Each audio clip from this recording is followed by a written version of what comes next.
ছাত্ৰীসকল তোমালোক সকলোকে স্বাগতম জনাইছোঁ।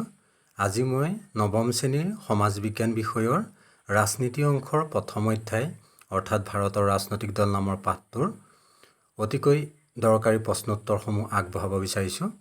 আশা কৰিছোঁ তোমালোকে ভিডিঅ'টো প্ৰথমৰ পৰা শেষলৈ অকণো স্কিপ নকৰাকৈ মনোযোগেৰে চাবা। আৰু লগতে যদি তোমালোকে এই প্ৰশ্নোত্তৰখিনি বহীত লিখা নাই তেনেহ'লে তোমালোকে ভাল ধৰণে লিখি ল'বা। আৰু মই দিয়া আগৰ পাঠসমূহ পাবলৈ তোমালোকে ভিডিঅ' ডেছক্ৰিপশ্যনত গৈ চাবাহঁত। এতিয়া প্ৰথম প্ৰশ্নটো হৈছে একদলীয় শাসন ব্যৱস্থা থকা এখন দেশৰ নাম লিখা। এতিয়া ইয়াত শুদ্ধ উত্তৰটো দিয়ে আছে চীন। চীন হৈছে একদলীয় শাসন ব্যৱস্থা থকা এখন দেশ। এতিয়া এইখন এখন হৈছে চাইনাৰ মেপ। এতিয়া চাইনাৰ ওপৰত মই কেইটামান তোমালোকক কথা ক'ব বিচাৰিছোঁ, যদিও পৰীক্ষাত নাহে, যদিও তোমালোকৰ ভৱিষ্যতলৈ প্ৰয়োজন হ'ব বুলি মই তোমালোকক ক'ব বিচাৰিছোঁ। এতিয়া চীনৰ ৰাজধানী বেইজিং উপৰিও আৰু চীনৰ ৰাজধানী কেইখনমান আছে।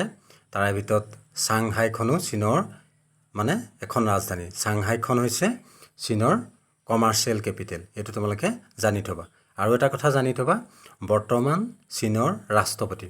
এতিয়া বৰ্তমান চীনৰ ৰাষ্ট্ৰপতি হৈছে জি জিনপিং। আৰু এটা কথা তোমালোকে জানি থ'বা যে আমাৰ এতিয়া সমগ্ৰ বিশ্বতে মানে তাসৰ সৃষ্টি কৰা, অৰ্থাৎ সমগ্ৰ বিশ্বৰে মানে জনজীৱন স্তব্ধ কৰি তোলা মানে কৰোণা ভাইৰাছৰ উৎপত্তি প্ৰথম চীনতে হৈছিলে।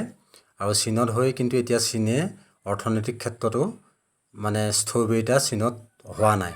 তাৰ প্ৰমাণ হিচাপে তোমালোকে গম পাবা যে আজি কিছুদিনৰ আগতে চীনে দুটাকৈ মানে উপগ্ৰহ অৰ্থাৎ চিংগুইন 201 আৰু চিংগুইন 202 নামৰ দুটা উপগ্ৰহ মহাকাশলৈ প্ৰেৰণ কৰিছে। আৰু লগতে আজি মানে 2-3 দিনমানৰ আগতে চীনে এখন মানৱৰহিত হেলিকপ্টাৰ অৰ্থাৎ ড্ৰোন মহাকাশলৈ সফলভাৱে মানে প্ৰেৰণ কৰিছে।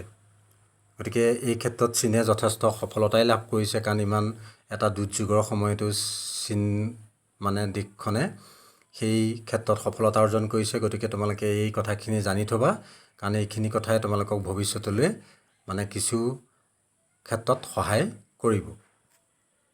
এতিয়া পিছৰ প্ৰশ্নটো হৈছে দ্বিদলীয় ব্যৱস্থা থকা দুখন দেশৰ নাম লিখা।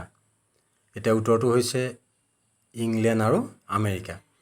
এতিয়া ইংলেণ্ড আৰু আমেৰিকাত কি হৈছে মানে দুটাকৈ ৰাজনৈতিক দল আছে। এতিয়া ইংলেণ্ডত থকা দুটা ৰাজনৈতিক দলৰ নাম হৈছে,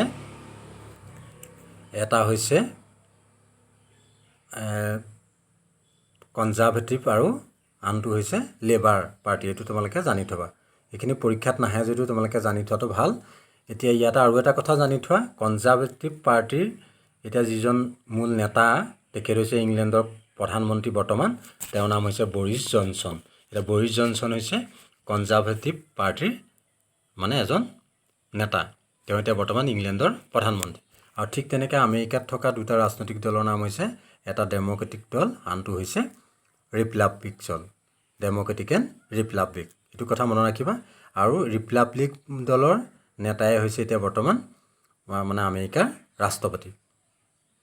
ডনাল্ড ট্ৰাম্প হৈছে ৰিপাব্লিক দলৰ নেতা।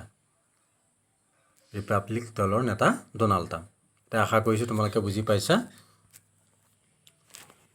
এতিয়া 3 নম্বৰ প্ৰশ্নটো হৈছে বহুদলীয় ব্যৱস্থা থকা তিনিখন দেশৰ নাম লিখা। এতিয়া তিনিখন দেশৰ উত্তৰটো ইয়াত দিয়াই আছে যে ভাৰতবৰ্ষ, বাংলাদেশ আৰু পাকিস্তান হৈছে বহুদলীয় ব্যৱস্থা থকা তিনিখন দেশ। এতিয়া তোমালোকৰ সুবিধাৰ্থে মই এখন মেপৰ সহায় লৈছোঁ। এতিয়া মেপখনত তোমালোকে ধৰিব পাৰিছা যে ভাৰতবৰ্ষ, পাকিস্তান আৰু বাংলাদেশ।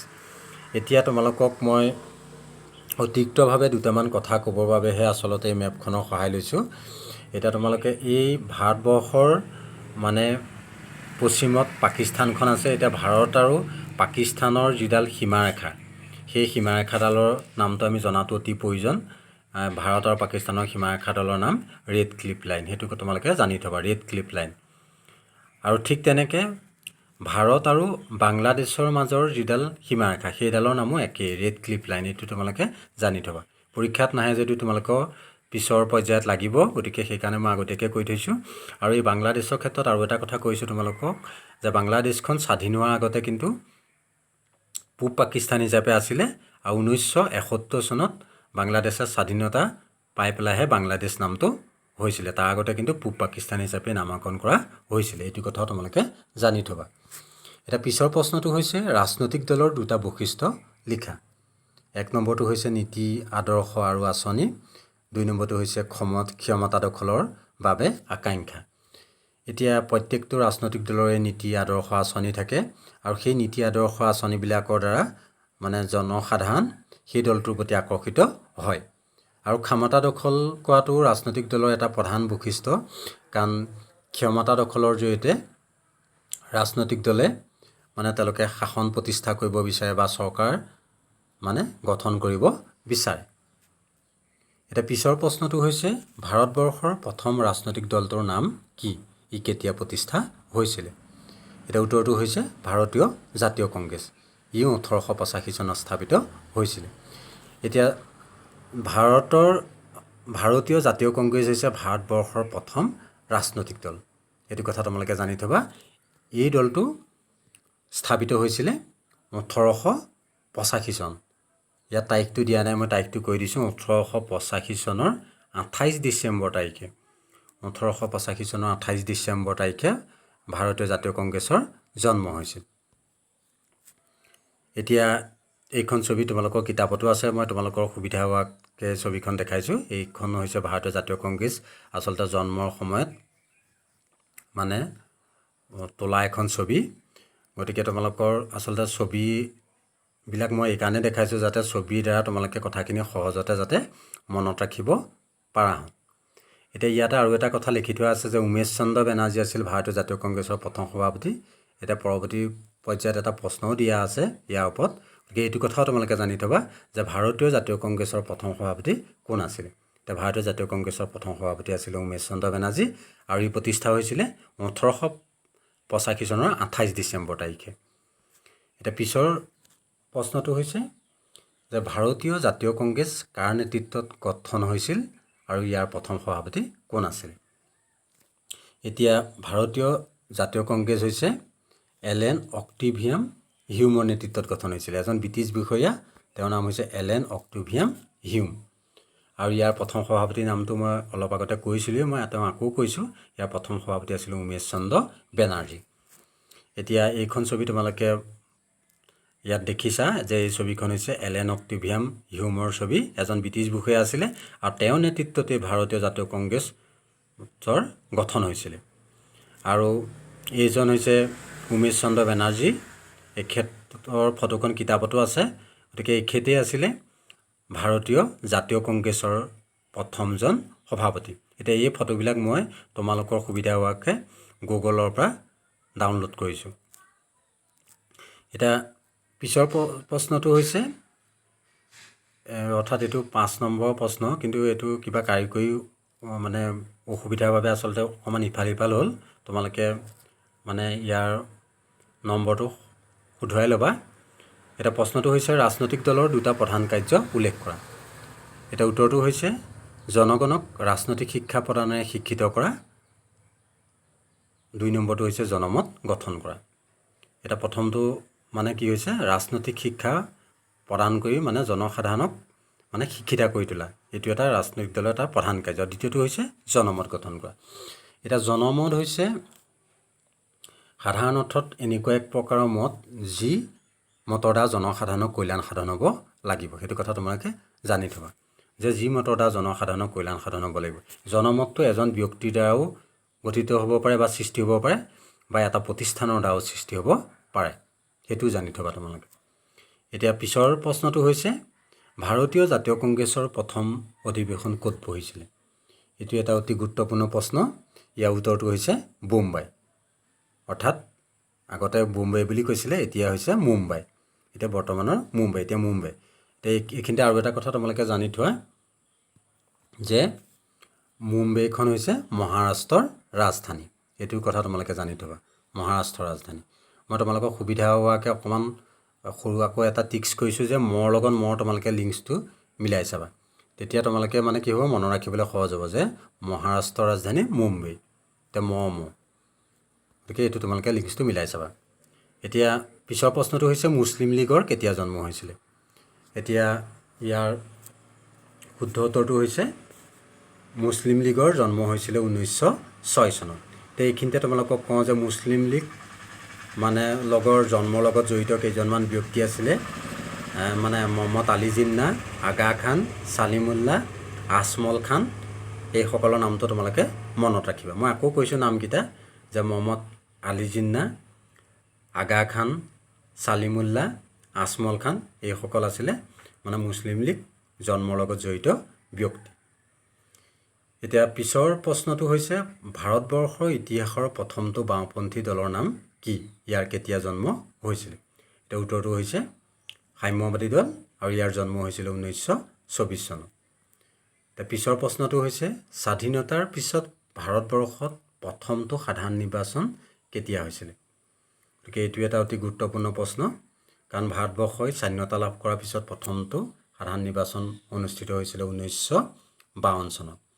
এতিয়া এই নিৰ্বাচনটো সম্পৰ্কত তোমালোকক কেইটামান দৰকাৰী কথা কৈছোঁ, সেইকেইটা পৰীক্ষাত নাহে, কিন্তু নাহে যদিও মই তোমালোকক কৈ থৈছোঁ যে এই নিৰ্বাচনত কি হৈছিলে, ভাৰতীয় জাতীয় কংগ্ৰেছে মানে 489খন আসনৰ ভিতৰত 364খন আসনেই পাবলৈ সক্ষম হৈছিলে। আৰু তাৰপিছতেই মানে জৱাহৰলাল নেহৰুৰ নেতৃত্বত চৰকাৰখন গঠন হৈছিলে। জৱাহৰলাল নেহৰুৱে আছিলে স্বাধীন ভাৰতৰ প্ৰথমজন প্ৰধানমন্ত্ৰী।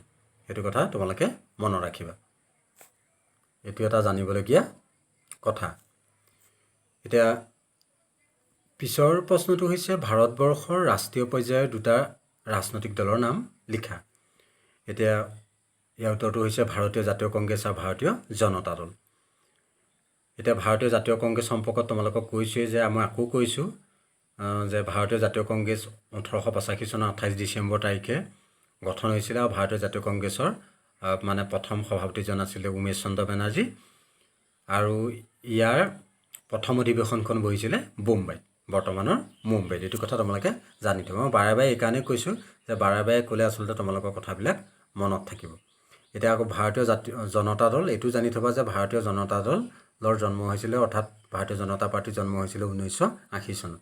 কিন্তু তাৰ আগতে জনসংঘ বুলি দল আছিলে, তাৰ পৰাই পিছত মানে জনতা দলৰ সৃষ্টি হৈছিলে। এতিয়া পিছৰ প্ৰশ্নটো হৈছে ভাৰতবৰ্ষৰ প্ৰথমটো আঞ্চলিক দলৰ নাম কি। এতিয়া এইটো এটা অতি গুৰুত্বপূৰ্ণ জানিবলগীয়া প্ৰশ্ন। এতিয়া ইয়াৰ উত্তৰটো হৈছে DMK।